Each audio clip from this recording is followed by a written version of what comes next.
તો વડોદરામાં પણ શિયાળા સમયે ચોમાસા જેવો અનુભવ જોવા મળ્યો છે। અલગ અલગ વિસ્તારમાં ધમાકેદાર વરસાદ જોવા મળ્યો છે। સયાજીગંજ બસ સ્ટેશન નજીક વરસ્યો છે ધોધમાર વરસાદ અને પાણી જ પાણી રસ્તા થયા છે। જાણે કે ચોમાસાનો આ સમય હોય। આપ જુઓ રસ્તા ભીંજાયા છે, લોકોને આવવા જવામાં મુશ્કેલી પડી, વાહન ચાલકો પણ મુશ્કેલીમાં મુકાયા। ત્યારે રોડ પર પાણી ભરાવાના કારણે વાહન ચાલકોને ખૂબ હાલાકી પડી। વડોદરાના દ્રશ્યો છે। વડોદરામાં પણ મેઘ કહેર યથાવત છે। ધીમી ધારે વરસાદ સવારથી થઈ રહ્યો છે।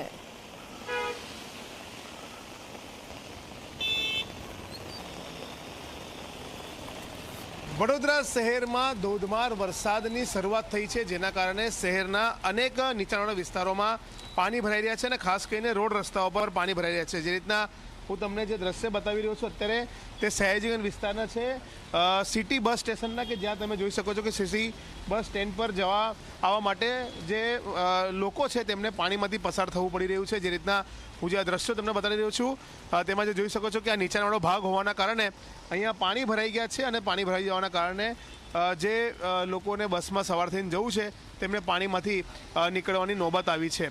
મહત્ત્વની બાબત છે કે શહેરમાં આ જ રીતના અલગ અલગ વિસ્તારોમાં વરસાદ વરસી રહ્યો છે અને તેના કારણે જે નીચાણવાળા વિસ્તારો છે, રોડ રસ્તા છે, ત્યાં પાણી ભરાઈ રહ્યા છે। પરંતુ જ્યારે વરસાદ રોકાશે ત્યારે આ પાણીનો નિકાલ પણ થઈ જશે।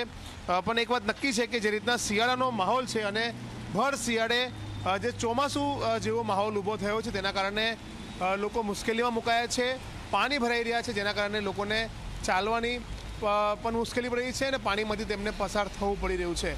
એટલે કહી શકાય કે વડોદરા શહેરમાં સવારથી જે ધીમી ધારે વરસાદ વરસી રહ્યો હતો તે વરસાદે પોતાની ગતિ વધારી છે અને તેના કારણે ઠેક ઠેકાને રોડ રસ્તા પર પાણી ભરાઈ રહ્યા છે।